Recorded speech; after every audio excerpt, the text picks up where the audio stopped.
कि हाजीपुर से ज़रूर लोक जनशक्ति पार्टी रामविलास ही चुनाव लड़ेगी। शिवसेना में उनके अपनों ने धोखा दिया, एनसीपी में उनके परिवार के सदस्य ने ही धोखा दिया, जैसे मेरे साथ मेरे परिवार के लोगों ने धोखा दिया। और मेरे चाचा ये फैसला ले चुके हैं कई बार, कई मंचों पर और कई इंटरव्यूज़ में वो इस बात को स्पष्ट तौर से कह चुके हैं कि सूरज पश्चिम से उग जाएगा, पर चिराग से मेरा कोई समझौता नहीं होगा। चिराग पासवान जल्द ही केंद्र में मंत्रिमंडल में शामिल होंगे। भाई इस पे क्या ही कोई टिप्पणी करे, ये मेरी प्राथमिकताओं में ही नहीं है। क्या चर्चा चल रही है, नहीं चर्चा चल रही है, तो हम लोग तैयारी 40 सीटों पर हम लोग कर रहे हैं, बट हाँ उसमें से चिन्हित हम लोगों ने ज़रूर कुछ सीटें की हैं। इस वक्त हमारे साथ लोक जनशक्ति पार्टी रामविलास के राष्ट्रीय अध्यक्ष चिराग पासवान हैं। ये बताइए, बिहार में अभी कोई चुनाव नहीं है, फिर भी आप पूरा बिहार घूम रहे हैं, और सबसे बड़ी बात है कि जहाँ जहाँ भी आप जा रहे हैं, जो भी सभा कर रहे हैं, उसमें भीड़ काफ़ी ज़्यादा जुट रही है। तो ये क्या है? ये प्यार है लोगों का। भाई हकीकत है, पिछले 2-2.5 साल मेरे लिए, मेरी पार्टी के लिए बहुत चुनौती भरे रहे हैं, बहुत कठिन रहे हैं ये। पर इन 2 सालों में मुझे, मेरी पार्टी को संभालने वाली ये बिहार की जनता ही रही।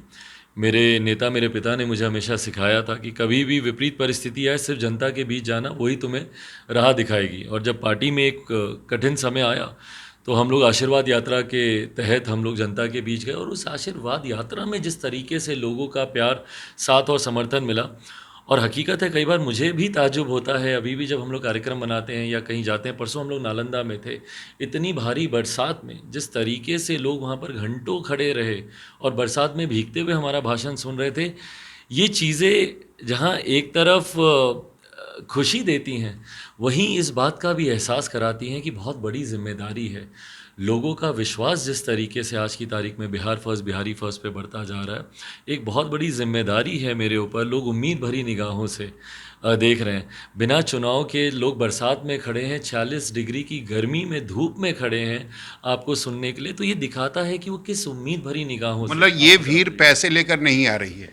भाई आप इस भीड़ से ही पूछिएगा जब भी आप कभी जाएं। और आज की तारीख में हकीकत है, आर्थिक तौर पे ये पार्टी उतनी बड़ी या सक्षम नहीं है कि हम लोग इतने सारे कार्यक्रम पैसों के आधार पर कर लें। पार्टी के कार्यकर्ता जो योगदान करते हैं उसी के आधार पर ये कार्यक्रम होते हैं। बट भीड़ क्या, अगर मैं जिक्र करूं, जनता स्वतः आ रही है, किसी को बुलाने की नहीं ज़रूरत पड़ी।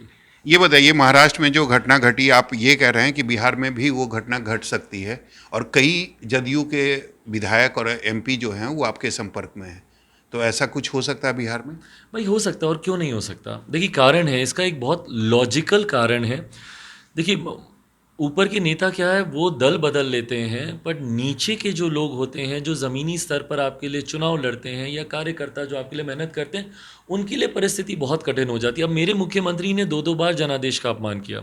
15 में इन्होंने चुनाव लड़ा, महागठबंधन के साथ सरकार चलाई, एनडीए के साथ। 20 का चुनाव लड़ा, एनडीए के साथ सरकार चला रहे, महागठबंधन के साथ। अब इनके विधायकों और सांसदों में असंतोष क्यों नहीं होगा? 19 में जो इनके सांसद चुनाव जीत कर आए, वो किसके सामने जीत कर आए? उस वक्त के महागठबंधन के सामने। 2020 में जो इनके विधायक चुनाव जीत कर आए, वो किसके सामने जीत कर आए? उस वक्त के महागठबंधन के प्रत्याशियों के सामने। आज आप एक साथ हो गए, पर उस वक्त तो उन्हीं की गलत नीतियों का हवाला देते हुए इन लोगों ने चुनाव जीता। और हकीकत है उस वक्त का जो महागठबंधन था, माइनस जदयू, क्योंकि उस वक्त जनता दल यूनाइटेड एनडीए के साथ थी, तो माइनस जदयू जो महागठबंधन था, उनके नेता अभी भी मजबूती से अपने अपने क्षेत्रों में लगे हुए हैं। तो ये एक इनसिक्योरिटी है ये जनता दल यूनाइटेड के सांसद विधायकों में कि हमको चुनाव लड़ने का मौका मिलेगा कि नहीं मिलेगा, क्योंकि कई दावेदार हैं महागठबंधन में और दलों के जो वहाँ पे दावेदारी अपनी पेश कर रहे हैं। तो ऐसे में ये असंतोष बहुत बढ़ता जा रहा है, और यही कारण है कि उनके, मैं ये नहीं बोल रहा कि सारे उनके विधायक और सांसद मेरे ही संपर्क में, कई और दलों के भी संपर्क में, भाजपा भी इस बात को कबूल। लेकिन ये भी है ना कि महाराष्ट्र में पहले शिवसेना टूटी, उसके बाद एनसीपी टूटी, उसके पहले आपका दल भी टूटा था। तो बीजेपी के कारण ही टूटा था। बीजेपी से जो शिकायतें थी वो अब खत्म हो गई आपकी? भाई मैं इस बात को, और मैंने इस बात को मैं आज ही नहीं कह रहा हूँ, जब मेरी पार्टी टूटी थी मैं तब से लेकर अभी तक कह रहा हूँ, और ये लागू हर दल पर होता है। अगर आपके अपने आपके साथ होते तो कोई दूसरा आपकी पार्टी को या आपके परिवार को, जहाँ पे परिवारों में भी टूट हुई है, वो आपके पार्टी और आपके परिवार को नहीं तोड़ सकता। यहाँ पर आपके अपनों ने आपको धोखा दिया, शिवसेना में उनके अपनों ने धोखा दिया, एनसीपी में तो उनके परिवार के सदस्य नहीं धोखा दिया, जैसे मेरे साथ मेरे परिवार के लोगों ने धोखा दिया। तो ऐसे में जब व्यक्तिगत महत्वाकांक्षाएं अपनों की इतनी ज़्यादा हावी हो जाती हैं, वही परिणाम देती हैं पार्टी और परिवार में टूट। लेकिन अब तो बीजेपी चाहती है कि आप चाचा भतीजा जो हैं फिर से एक बार साथ हो जाइए। भाई ये मैं बातें कई बार सुनता हूँ, चलिए आपने प्रश्न उठा ही दिया तो शायद मैं अधिकृत तौर पर आपके माध्यम से ही इस बात को मैं स्पष्ट कर दूं, क्योंकि इससे पहले मुझसे किसी ने सवाल पूछा नहीं था और मैं सिर्फ न्यूज़ में ही सुनता था कि भाजपा प्रयास कर रही है कि चाचा भतीजा एक साथ आ जाएं। मेरे साथ ये प्रयास की कोशिश नहीं की गई, भाजपा के किसी भी नेता ने। अभी तक कोई टेबल पर बातचीत नहीं हुई कि आप दोनों एक साथ हो जाइए। हाँ, मुझसे कभी भाजपा के किसी भी नेता ने कभी ये नहीं कहा कि आप दोनों एक साथ आएँ। अगर ऐसा कहा जाएगा तो कोई चांस है कुछ? भाई मुझे नहीं लगता कि अब कोई चांस है, क्योंकि ऐसे फैसले घर के बड़े ही लेते हैं और मेरे चाचा ये फैसला ले चुके हैं कई बार, कई मंचों पर और कई इंटरव्यूज़ में वो इस बात को स्पष्ट तौर से कह चुके हैं कि सूरज पश्चिम से उग जाएगा पर चिराग से मेरा कोई समझौता नहीं होगा। तो मुझे लगता है वो फैसला ले चुके हैं। नहीं, वो फैसला ले चुके हैं, आपका क्या फैसला होगा? अब बड़ों के फैसलों के सामने छोटों के फैसलों के मायने कहाँ हैं? अच्छा, ये बताइए कि ये काफ़ी चर्चा पिछले 15 दिनों से बिहार में हो रही है कि चिराग पासवान जल्द ही केंद्र में मंत्रिमंडल में शामिल होंगे। भाई इस पे क्या ही कोई टिप्पणी करे, मेरी प्राथमिकताओं में ही नहीं है। क्या चर्चा चल रही है, नहीं चर्चा चल रही है, टू बी वेरी ऑनेस्ट ये ना मेरा ध्यान है उस तरफ, ना मेरी सोच लेकिन है। मंत्रिमंडल का विस्तार होने वाला है और करीब करीब ऐसा चर्चा है कि फैसला भी केंद्र सरकार ने ले ली है कि अब आप मंत्रिमंडल में शामिल। भाई मेरी जानकारी में ये विषय नहीं है। मैं बार बार मैं कह रहा हूँ, मेरा ध्यान सिर्फ बिहार फर्स्ट, बिहारी फर्स्ट पर है, अपनी पार्टी पर है, अपने संगठन पर है, लोगों के बीच जाने पर है, क्योंकि आज की तारीख में कोई जा नहीं रहा भैया। आधा बिहार बाढ़ से डूबने की कगार पर आया हुआ है। ऐसे में लोगों की समस्या सुनने के लिए लोगों के बीच रहना ज़रूरी है, वो मेरी प्राथमिकता है अभी। ये बताइए कि चर्चा आपको लेकर ये भी है कि आप लोकसभा का चुनाव जमुई से लड़ेंगे या फिर हाजीपुर से? भाई ये फैसला तो अंतोगत्वा पार्टी ही लेगी कि कहाँ से कौन लड़ेगा, पार्टी का संसदीय बोर्ड लेगा। बट इस बात को मैं स्पष्ट कर दूं कि हाजीपुर से ज़रूर लोक जनशक्ति पार्टी रामविलास ही चुनाव लड़ेगी। अधिकृत जो पार्टी या किसी भी गठबंधन का उम्मीदवार होगा वो लोक जनशक्ति पार्टी रामविलास का ही होगा। कितनी सीटों पर तैयारी चल रही है? अगर गठबंधन एनडीए के साथ आपका होता है तो आप अपना जो मांग है वो कितनी सीटों पर रखेंगे?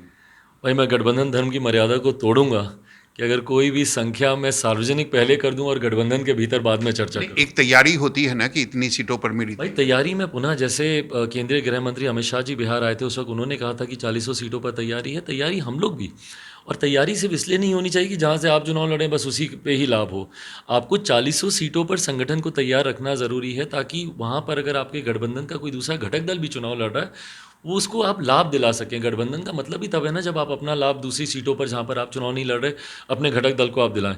तो हम लोग तैयारी 40 सीटों पर हम लोग कर रहे हैं। बट हाँ, उसमें से चिन्हित हम लोगों ने ज़रूर कुछ सीटें की हैं जो हम लोग की प्राथमिकता है। उसमें से 6 तो वही सीटें हैं जहाँ पर हम लोग पिछली बार हम लोग चुनाव लड़े थे, और उसके अलावा भी कुछ और सीटें हैं जिस पर हम लोग की मजबूत तैयारी है, जो हमारी प्राथमिकताओं में से होगा कि उस पर लोक जनशक्ति पार्टी रामविलास का प्रत्याशी चुनाव लड़े।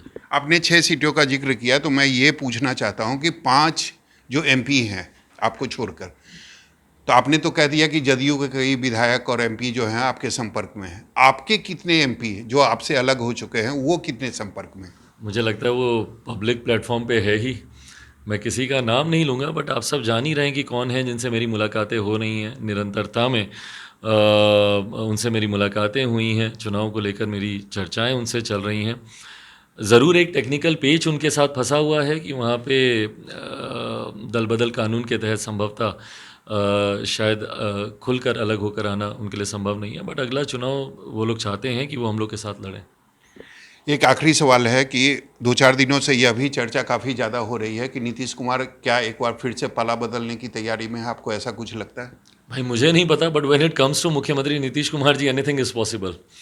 कुछ भी संभव है। जो मुख्यमंत्री इतनी बार जनादेश का अपमान कर चुके हों, जो बार बार पाला बदलते रहे हों, अभी केंद्रीय गृह मंत्री जी ने खुद आकर उनके बारे में कहा कि वो पलटू राम है, तो वो कोई भी निर्णय ले सकते। लेकिन ये भी तो बीजेपी की तरफ से बार बार कहा जा रहा है कि उनके लिए दरवाजे बंद हो गए।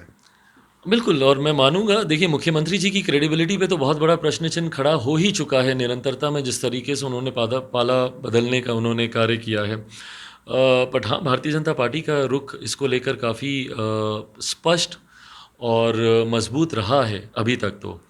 पर भविष्य के घर में क्या होता है नहीं होता है भाई, कोई नहीं कह सकता। तो हमारे साथ थे चिराग पासवान, जिन्होंने सारे सवालों के जवाब जो है काफ़ी अच्छे तरीके से न्यूज़ 24 के सामने रखे। और सबसे बड़ी बात है कि नीतीश कुमार के बारे में इन्होंने कहा कि उनके बारे में कुछ भी उम्मीद करना या भरोसा करना नाइंसाफ़ी होगी। कैमरामैन ऋषि के साथ सौरभ कुमार, पटना, न्यूज़ 24।